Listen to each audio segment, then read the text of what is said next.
Good morning, ladies and gentlemen. Welcome back to the Philippine Sports Writers Association Sports Forum.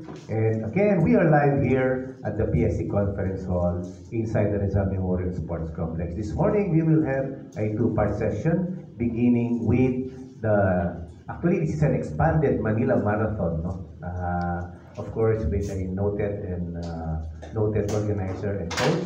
Makakasama po natin yan. I'm Randy Calog of Manila Standard. Good morning, partner. Good morning, Randy. Good morning, Philippine Sports Writers Association. Hope that you are with us through our live streaming at our page. That's Philippine Sports Writers Association. And likewise, on a delayed basis of the Radyo Pilipinas 2, ang ating paling sports radio, 918 kHz sa ating AM, Judy Karingal po. Yeah. Again, mga kaibigan, nagpapasalamat po kami sa aming mga sponsors on behalf of our President, PSA President Nelson Beltran ng Philippine Star. Salamat po Philippine Sports Commission, Philippine Olympic Committee, San Miguel Corporation, Smart PLDT, Nestle, Milo Philippines, at Arena Plus. And yes, we are hoping for a marathon here in the Philippines to be, shall we say, sanctioned by World Athletics, and likewise to have such big marathon like that in Southeast Asian countries, KL Marathon and others. So, hoping that this one will be in the next years. So, we have the organizer of the Manila Marathon, no other than the organizer and coach, no other than Rio de la Cruz. Welcome to the PSA Forum. Yes, coach, good morning. Good morning po sa ating pong mga nanonood. Good morning sa inyong lahat at malugod po kami nagpapasalamat sa pag-imbita sa amin na magkaroon ng opportunity na maihatid namin itong information ng aming mga races for this year. Yes. Coach, please tell us more about this incoming Manila Marathon na yung organize kasi iba ito sa mga previous years na Manila Marathon. Ano po ba yung mga napapalood dito? Mga ilang runs ba ito? Ilan ang expected? And your collaboration with what partners? Alright, so umpisahan ko na po. So meron po kami dalawang race this year no, na tinatawag naming flagship event. Because the reason why we call that is because we are investing a lot to make sure na ito ay magiging successful and at the same time as big as we want to be. So unahin po yung Galaxy Watch Manila Marathon. So last June 23, we launched po yung Manila Half Marathon. And we got like 9,000 runners who participated. And the objective of that race is basically to promote two things. So first is to launch the Manila Marathon for this year. And second is the launching of that half marathon for our Philippine Half Series. So kasama po itong launch natin. I-discuss ko po more about that later on. But we'll be focusing first sa Galaxy Watch Manila Marathon. So this event will be on October 6. We have 4 categories, 5K, 10K, 21K, and 42K. So start and finish will be in Pasay, no, sa SM Mall of Asia. So 4 to 5 cities po yung dadaanan natin. No? So Pasay, Parañaque, Manila, Makati, and titingnan po namin kung kakailanganin pa po natin yung Taguig. No? And ito po ay supported ng Department of Tourism. So, nung present po namin sa kanila ito at pinakita yung impact ng tourism dito sa mga past races natin. So, nakita natin po na may impact doon sa local tourism. So, yung main objective po namin for this is to be the flagship marathon in the Philippines. So, if you are talking about marathon in Southeast Asia, if you go to Thailand, meron silang Bangkok Marathon. If you go to Vietnam, meron silang Ho Chi Minh City Marathon. If you go to Indonesia, Jakarta Marathon. KL Marathon. And then meron din sa Singapore, no, one of the biggest, so Singapore Marathon. So pag sinabing Philippines, medyo wala tayong ipang bato o ipang laban. So kaya yung objective namin is magkaroon nito at maging sustainable, and we plan to make this a long-term commitment ng Run Rio on how we can elevate running in the Philippines. And at the same time, how we can promote local and international tourism.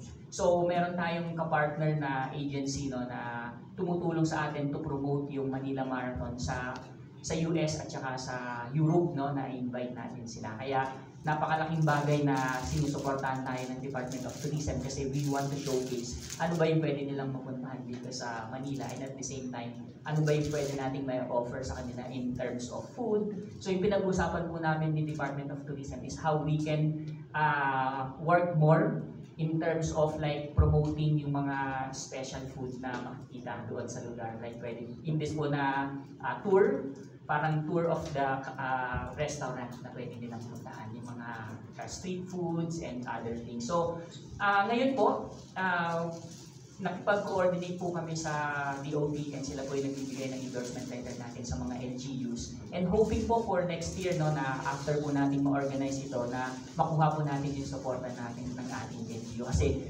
pati po yung Philippine Sports Commission, medyo naging busy lang po sila sa preparation for the Olympics, and hoping po for next year na makakasama po natin sila dito sa programang ito. Kasi gusto po namin sanang maumpisahan muna namin and then mapakita namin how successful yung event, and at the same time yung interest ng mga local and international.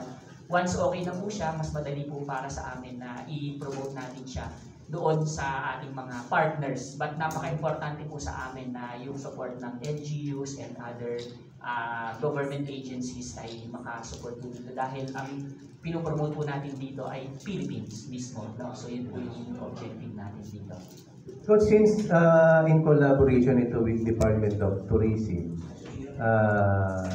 isa ba sa mga features nito ay dadaan yung race sa, let's say, Binondo na may food na ano doon, o dadaan ba sa Intramuros wherein to promote yung mga tourist destination, di ba? Mga sa Manila, Intramuros, tapos yung Binondo, yung area doon, tapos let's say sa Pasay kung ano yung gusto nila i-promote doon. Of course, yung MOA, yun ba yung mga features nito? So, meron po kaming na-request, no, na dalawang klase ng rota, option 1 and option 2. Yung option 1 po is within Intramuros, and yung option 2 po ay yun po dadaanan yung mga tourist icons ng Manila.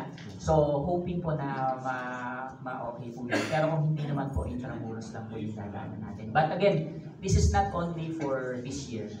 Again, Ranrio is very committed to make this a sustainable and long-term plan for us to have a flagship marathon in the country. Na masasabi mo na mapagmamalaki mo na, punta ka sa Pilipinas, meron kaming Manila Marathon, baka gusto mong subukan. So, yun po yung objective natin dyan. So, yun. Isabay ko na rin po itong Galaxy Watch Cebu Half Marathon. So, ang objective po na to ay gusto po namin i-launch yung ating Philippine Half Series. So, ito po ay in partnership din po with Galaxy Watch and at the same time kay Department of Tourism.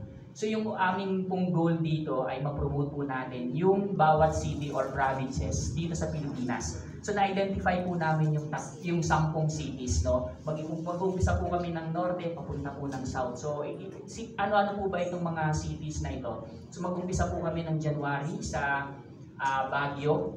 And then, meron po tayong Clark. And then nakikipag-usap po kami kay Bataan para ma-include po natin siya. And then meron po tayong Manila Half Marathon next year. And then meron po tayong Legazpi, meron po tayong Cebu, Iloilo, Davao, CDO, at saka po Dapitan. So kakagaling ko lang po sa probinsya at city ng Dapitan. And very supportive po si Mayor Halusos doon na gusto niya rin po madala. So yung objective po namin dito for this race is basically to launch this event. So kasabay po actually yung pag-launch namin ng Manila Marathon. Kasi next year po, magiging series siya. Lahat ng half marathon doon sa nabanggit ko na cities. And meron po kaming medal na makukuha bawat race, no? Pero kapag nakompleto niyo po yung 10 races na yon, meron po kaming ibibigay na separate na medal na nandun po nakalagay lahat ng cities na sinalihan ninyo. So separate po siya. But ang pinagkaiba po nito dito sa Trilogy Run Series namin, yun po kasi kailangan yung i-complete in 1 year. So ito pong Philippine Half Series namin, you don't have to complete it in a year. You can complete it in 2 years, 3 years, 4 years, 5 years, and so on and so forth. So again, in partnership with Department of Tourism, we want to highlight and promote yung local tourism na pwede natin siyang puntahan. Kasi as I mentioned a while ago, meron pong mga runners from different cities locally na nagta-travel po. So nung yung race po namin sa Baguio ng nakaraan, halos 60% po ng sumali sa Baguio ay outsider. So ibig sabihin, we actually encouraging local tourists na pumunta. Sa CBO, mga 40% po are not from the city. So maganda po yung impact, no? So yun po yung gusto nating ma-achieve dito. So yung Galaxy Watch Cebu Half Marathon po ay dadaan ng CCLEX. So napakausapan na po natin yung CCLEX na maging exclusive po siya sa atin. So magkaroon po ng opportunity to showcase yung Cebu. And ito po ay mangyayari sa November 24, 2024. So meron po tayong 3 categories for this. Meron tayong 5K, 10K, and 21K. Ang start and finish po nito ay sa City de Mare by Philip Best in Cebu City. So again, this our 2 flagship event namin for this year. And sabi po ng nabanggit ko kanina, ang objective po namin is to provide a sustainable and quality running events in the Philippines. Since yung running po sa Pilipinas ay nagbo-boom, actually hindi lang po siya sa Manila, ngayon po nationwide. So gusto po nating dalhin yung mga races natin doon sa mga lugar na hindi pa naman ganoon kasikat yung running, pero gusto po natin silang ma-encourage na magkaroon or makapag-participate dito sa running community na to kasi maganda po ito sa pangangatawan. Maliban po sa physical fitness na napopromote natin is again yung tourism po na talagang hina-highlight natin sa event na ito. Thank you po. Yes, Coach